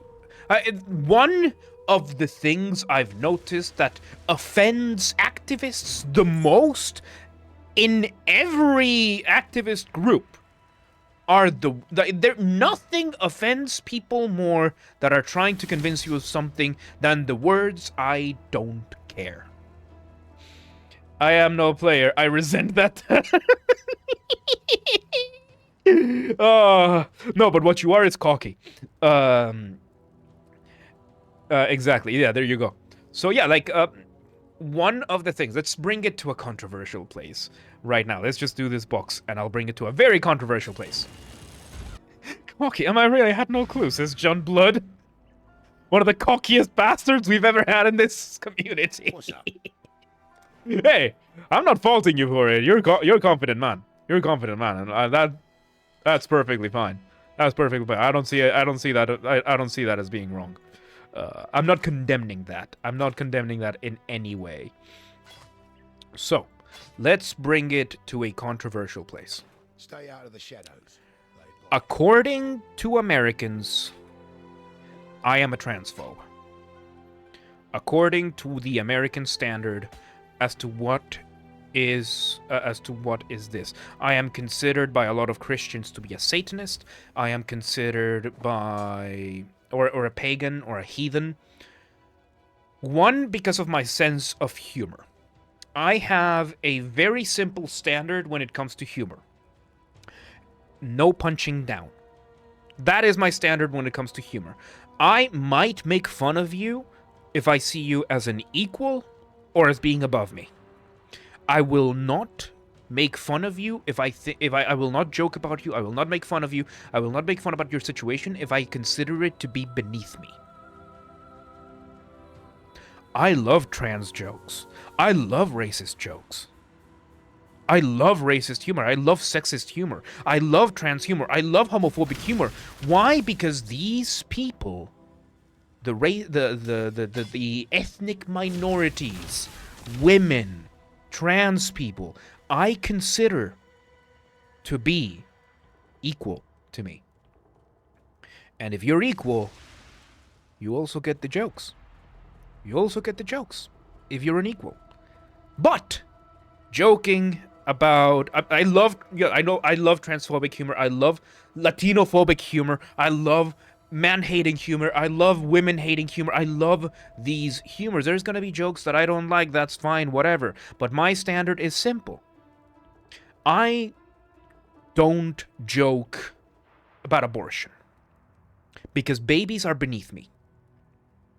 They are something precious, but they are beneath me in the terms of what I consider socially. Oh no, Fluffy. I know exactly two things about me. Pessimistic self-hater, but I try to be friendly and generous. I think those are my most prominent traits. There you go. According to trans people, I'm a trans for not wanting to date a man pretending to be a woman. And, you know, there's that whole other thing. But my point is, if I want to joke about you, and I consider you to be an equal, I will. I'll poke fun at anything and everything about you. Because I consider you to be my equal. Gabriel Iglesias, for those uninitiated. Yeah, I'm just a little bit,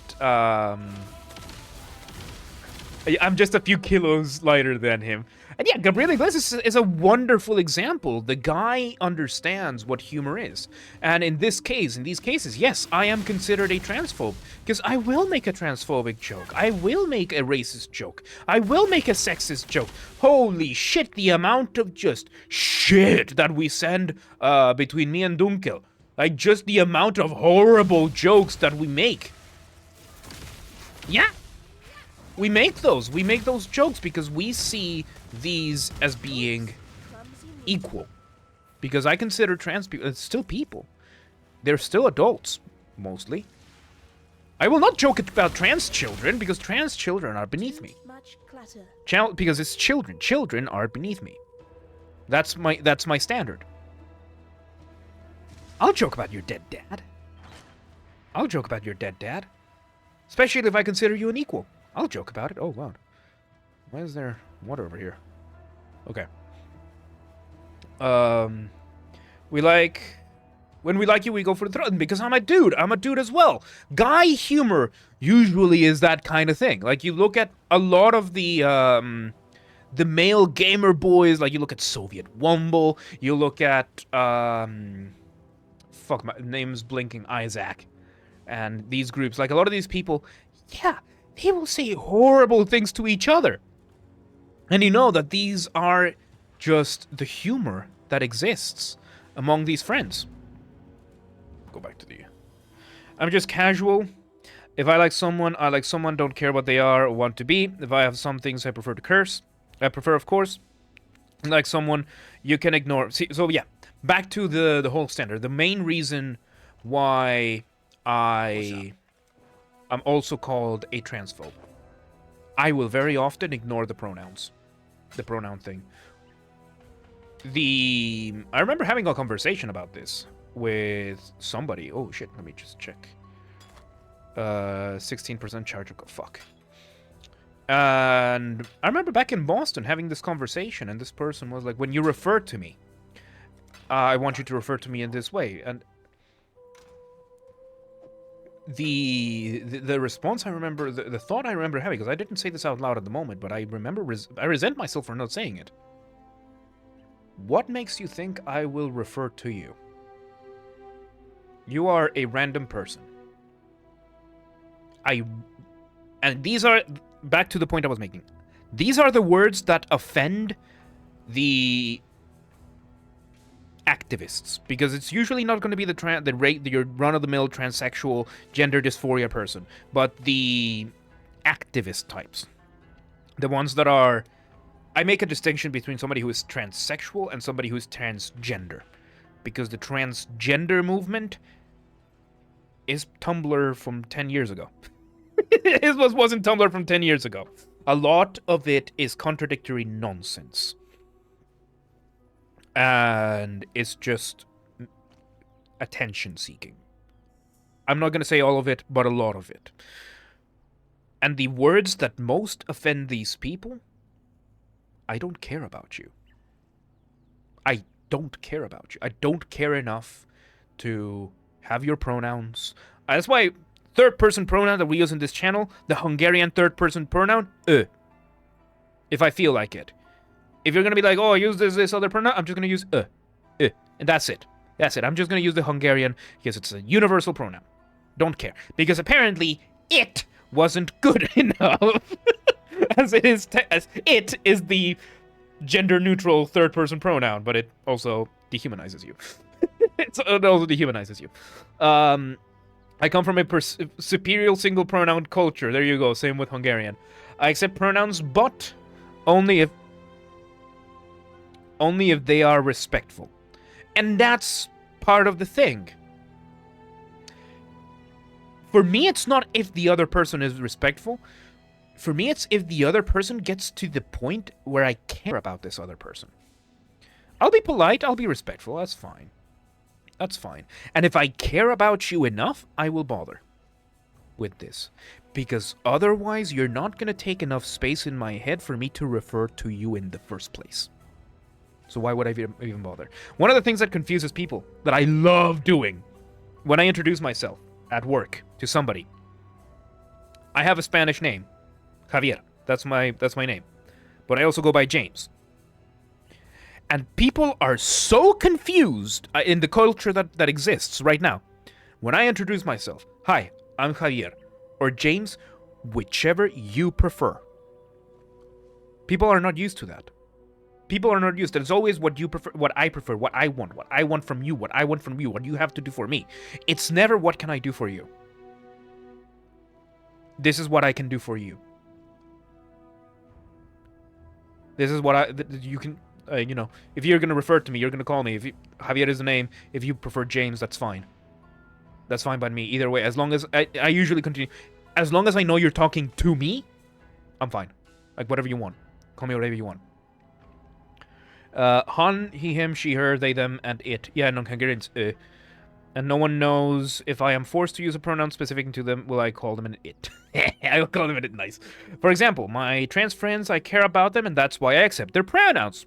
Exactly. But if I misgender someone and they cry about it, they have lost immediately all respect in my eyes. They can ask nicely, and I consider it. Yeah, but it's not an obligation. I don't have a moral obligation.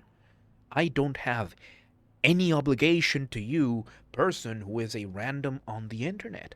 I haven't spent enough time with you to even care. And even if it's in person, a lot of the times, I'm simply not going to care. I'm simply not going to. This is one of the things. This is me. I'm a very cold person when it comes to that. I'm a very, very cold person when it comes to this kind of stuff. I can be a very cold bastard. I can be, and I recognize that. That it's not, it can be unpleasant when I simply don't care. For me, it is very easy to detach myself from somebody and stop caring. That, to me, is very simple. One of the things that destroyed my marriage, the fact, and I realized very, very late, that one of the reasons my marriage fell apart is because I simply did not care about my now ex-wife. I look back at it, and it's like, I thought I did, and I just didn't.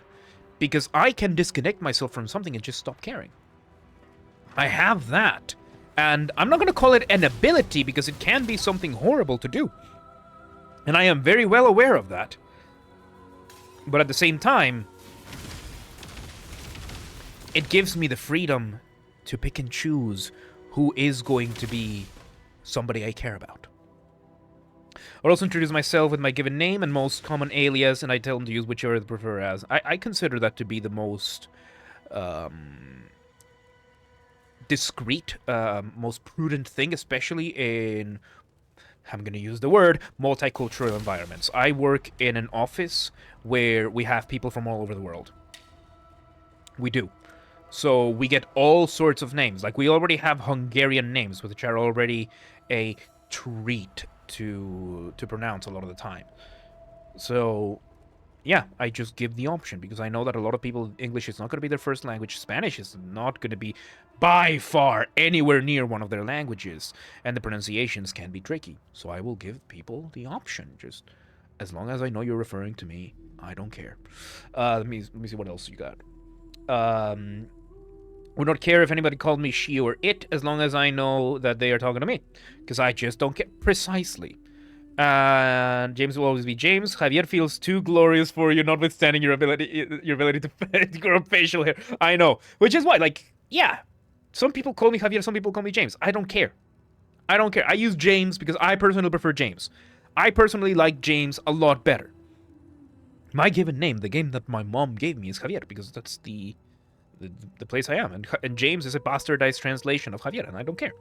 Absolutely, James. I definitely not myself being forced into the gender shit out of everything. If I do it, I do it, and it's supposed to be my choice. The whole thing, the whole point of the pronouns thing is that you should be nice to us and call us by our preferred pronouns because it will make us feel safer. One, if you were here for episode whatever the fuck it was, you will hear that you will have the conversation about nice versus kind. It's not an act of kindness to submit to somebody who's a crybaby. Because a lot of the times, especially right now, committing the sin of misgendering somebody online Thankfully, X has now rectified this, and we're seeing this slowly starting to become part of the regular culture. Yeah, these are either mistakes or deliberate. It doesn't matter. It's not that big a deal. It's not that big a deal. And if you make it that big a deal, there are other issues that you need to tackle before somebody on the internet said something I didn't like. Let's see. I read something about narcissism somewhere around here. Hang on.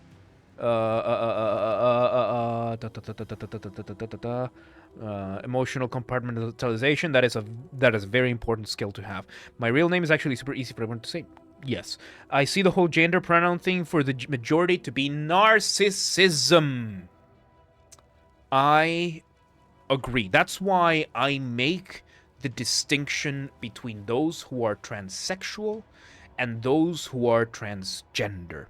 Because a lot of the times, the transsexual is somebody who is diagnosed with gender dysphoria, which is a real condition. We've had our conversations before, I don't think in any of the BS talks, about mental illness and mental disorders. We can go about this. Okay, this is BS talks. There is a distinction between what is a mental illness and what is a mental disorder. A mental disorder is when a disorder, something that is not supposed to happen in the brain that happens. That can be anything ranging from OCD to narcissism to so many other things. The DSM-5 is the holy Bible of psychiatry. It contains every disorder, symptoms, treatment, etc. Let's see. Spending the Gem Queen is in the floor. You have to earn the right to others be nice to you. Is nothing you get for free. You have to earn respect. Yes. So. You looking sharp? The whole thing. Oh shit! Hang on. Shit. Let's cancel this. I just want to check the inventory. Ooh, what is the red here? It's Molten Strike. Shit, no, I can't. This is really good, but I can't have it. Okay. So. DSM-5. Mental disorders. Mental disorder becomes an illness when it starts affecting the functionality, the day-to-day functioning of the person. I was diagnosed with clinical depression a long time ago. Trauma-based clinical depression. And that is a disorder that turned into mental illness, and that now is back to just being a disorder. Because I managed to get it a lot under control with treatment. There is no cure for depression. I am going to die with it or of it. There's no ways around it for me. Let's buy a couple of these. That's just the unfortunate situation I'm in. Unless we see something like, I don't know, that's one of the things that I am kind of looking forward to in the mRNA field, that I believe this field might be able to come up with a cure for something like depression, but that is besides the point. Oh, here we go. No, I don't want this. I don't want this. Bye. The DSM-5 shows the treatments for all of these mental disorders. Every mental disorder when it comes to this. Anxiety, depression, OCD, psychosis. I don't know if neurosis is a thing in English. But all the mental disorders have are basically one thing, which is the brain struggling to cope with reality. There's some aspect of reality that the brain is struggling to cope with, and it is having either psychological, emotional, behavioral, or in many cases even neurological effects and disorders, which are the disorder, that they can have many negative connotations in all of these aspects. In every mental disorder, except for gender dysphoria, The treatment is to slowly and safely bring the mind over to reality. To make sure that, let's say in my case, depression. Depression is the brain holding on to a past that cannot exist and starts seeing everything as doom and gloom and brings everything down, makes you numb, and it's the brain focusing a little too much on a past that may or may not exist, and basically there's the existentialism part and everything. The treatment for it is usually therapy or medication, and the medication, I've had both. Therapy was me coming to terms with what happened to me as a kid. The shit I saw, the shit I lived, the shit that was done to me. I was never physically, it was never physical or anything like that, so don't worry about that. It was emotional and psychological. And then the medication helped me with the day-to-day behavioral issues that I was having. My brain doesn't naturally secrete dopamine or serotonin. That's just something my brain does not do. It's there, it's just not released. So the medication helps regulate that so that they actually are released. And the treatment for my depression was bringing my brain slowly back into reality. Anxiety is something very similar. You will see... Shit, let me go back to the second floor before the temple resets. You will see things like anxiety and all these other disorders that are going to have different aspects of the brain, different behaviors, different things, all these different things, but in principle are always the brain struggling with reality. For some reason, gender dysphoria, the treatment is to indulge the brain in its struggle against reality. Because the reality of gender dysphoria is that the chemistry in your brain does not match the chemistry of the rest of your body. Male brain, female body. Female brain, male body. That kind of thing. And it's the struggle. It's the mental struggle that the body has of there's a mismatch there, and it's a horrible, horrible condition. And for some reason, the treatment is to indulge the brain. If you indulge any other mental disorder, it is medical malpractice, it is abuse, and in many cases, it is homicide. In many cases. Can you imagine if I had been indulged in my depression? Yes, you're right, what your dad did was right, and you are actually nothing. I would have killed myself! 10 years ago. Not 10 years ago. I started struggling. I started visiting this. It got really bad in 2016. I digress. Anxiety. The treatment is to indulge the anxiety? No. No. Absolutely not. OCD. Oh yeah, you should probably do it a few more times. That's gonna make you feel better. No. No. No. No. So why is gender dysphoria, which is another disorder. I'm not going to say just another disorder, because each disorder has its levels, each disorder has its severity, and each disorder has the potential of becoming a horrible hellscape nightmare for the person that is suffering it. But why in God's name would the treatment for this disorder be to indulge the brain further into the disorder to the point that you will alter the rest of the body and try to change the society around the people to indulge this further? That is my problem with this whole thing. And then you have the Tumblr types that will start taking this as teenagers on an identity crisis and will make absolute nonsense out of a situation that is very serious. That is very serious, and people indulge this.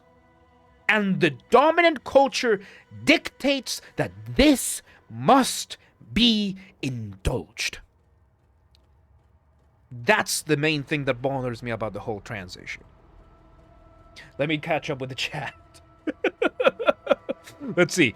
Yeah, you have to earn the right to be nice to you. That's called respect. Yes. Gender dysphoria usually resolves into a person coming out as gay later. If they get therapy, there's always historically we've always had the transvestites. We've always had the flamboyants, the tomboys. That has always been a thing. That has always existed. And the treatment, and these are people that have grown to become successful, fulfilled people. They are just in the edges of the social norms, and that is fine. It's okay to be a social outcast, I guess, to an extent.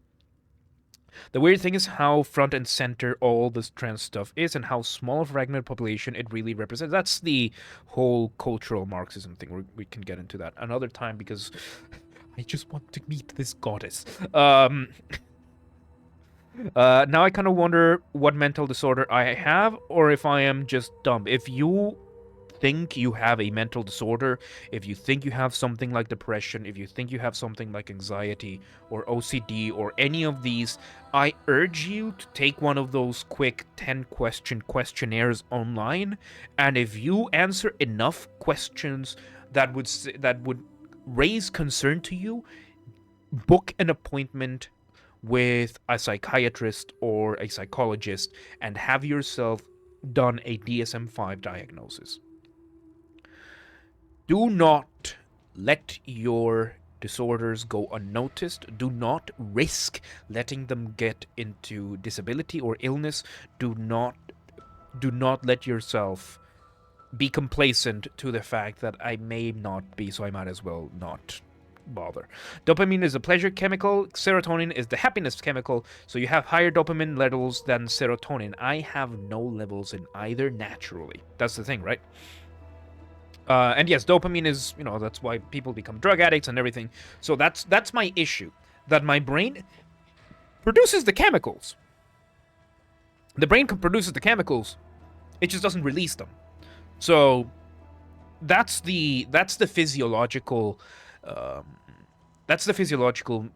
aspect of depression, that you just don't have the dopamine. You just don't get the dopamine release and the serotonin to release to where things make you feel fulfilled, happy, or that things give you the pleasure of success. Because the pleasure chemical, the dopamine, gives you the sense of accomplishment. Like that last week, I finished learning Altitudes by Jason Becker, a tune that I had set myself as a life goal 11 years ago. And I finally finished learning it. I still have to clean it up. I still have a lot of parts that I'm still having a very hard time, but in general, I can play it. Had I learned this while I was depressed, because I did learn a bunch of stuff while I was depressed, I felt no sense of accomplishment. I learned this last week, and I was like, fuck! Last year, like 2023, I tried this, like this was going to be one of my goals, and holy fuck, I actually accomplished it in 2024. I actually accomplished this after half my life of wanting to.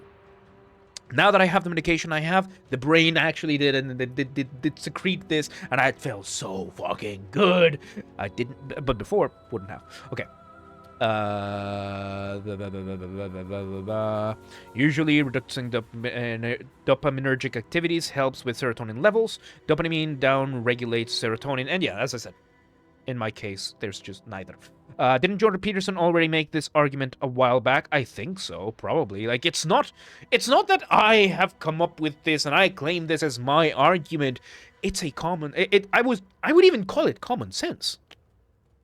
Why would you take something that is a disease? Like, if you look at the book of diseases, of uncurable diseases that have treatment, in what world would you say, this one, because the person will feel bad if we don't, if we treat it? How about we just make it worse? This is not gain and function.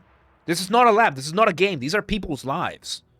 And people are being given a massive disservice with this culture that indulges their disorders instead of addressing them. Same with the fat positivity movement, same with the strong, independent woman movement. Because yes, it's good to be an independent person. Thank you for the follow, Michelle. Thank you for the follow. Welcome to today's rant. Michelle, it's Michael. I like the name. Very topical. Very topical. But my point being, in what world is it okay to make a disease worse because it will make people feel better? Same with the fat positivity movement and everything. And of course, there's always people that take it too far on the other way. Yeah. There's always people who will take it far on the other way, and no. Okay. You indulge someone's anxiety and you risk it turn into full-blown psychosis, paranoid psychosis at that. That's what I'm saying. Although those are often a 9 out of 10, so I already did them like multiple times, but I'm too scared to go to a doctor because I might have them. If I don't have them, I wasted everyone's time, and it's look, you want to go. The ideal scenario is for you to go to the doctor, and the doctor says, "Oh no, it's just some other thing that we can figure out." Like, in some cases, it can be something like, oh, I don't fucking know, your appendix is just acting weird. Take this medicine, and now, boom, everything turns upside down, and you're fine again. That's best case scenario. You want to go in there and be wrong. Because it could be physiological. And I hope to God it's just something simple and physiological. And if it is something like depression, and if it is something like anxiety, then just do it. Go and take care of yourself. Go to the doctor. Go get yourself the treatment that you need. Do not wait anymore. Do not wait anymore. This is the butterfly effect part of your life. Do it. Make a simple step. It's a simple step. Make a doctor's appointment, go to the doctor's appointment. It's a fairly simple thing. Go through it and just watch as your life will drastically change for the next 20, 30 years. Well, Michelle is an Italian male name. Right. But for a following, call me Michelle, double L, sorry. And so that's why Michelle is my... Clever. That's a clever name. That's a clever name. There you go, you see? If your mental state is being affected by a physical issue, for instance, sleep apnea can cause depression because you get no restful sleep at night due to low-level oxygen. Yeah, that's the kind of stuff I'm saying, right? Like, if it turns out that, it's actually not psychological, psychiatric, or anything like that, but it turns out it's something else, then you go to the doctor, and the doctor's gonna be like, hey, we're gonna run tests. Is this something else? Look at that! There's a treatment, there's a cure. But the important message is, yes, if you think you have something, go to the doctor. Go get it fixed. I didn't want to. Back in 2015, I didn't want to. Abby, my friend Abby, I used to be sweet to her. We used to have a very beautiful friendship that almost turned into a relationship. It didn't because I'm stupid, but that's a different point. That's another time. I told her about some of the issues I was having, and she dragged me almost by the ear into therapy. And I owe that woman my life. I will someday get married, have beautiful children and anything, and if Abby contacts me and she says jump, I ask how high, because I owe that woman my life. I think she's gay, but I don't care. That's how I feel. The website says of MHA says I might be at risk of self-harm. I call bullshit. I am scared of pain. Would never hurt myself even if I could, which is a very good thing for you. Go get yourself fully diagnosed. Go get yourself a full DSM-5 pre-neuropsych test. I got that done in 2016. I have the full diagnosis from Harvard in my pink folder. I call it the pink folder because it's when I was in the hospital. And it's one of the best things that could have happened, because a lot of the times when it comes to psychology, many times the issue is that you don't know what the real issue is. So you want to make sure that you find out what it is. And a lot of the times, once you find out what the issue is, the issue goes away. Because a lot of the times the brain is struggling to understand something because there's a missing piece of information. Once that information is there, boom, it goes away. Because the brain understands now, it can be put in the back shelf. We're done here. That kind of thing. But the point of this was, do it. Get yourself the treatment, and it is a crime, it is a sin against your fellow man to treat gender dysphoria any different than you would any other mental disorder, because it just makes people feel nicer. So, yeah,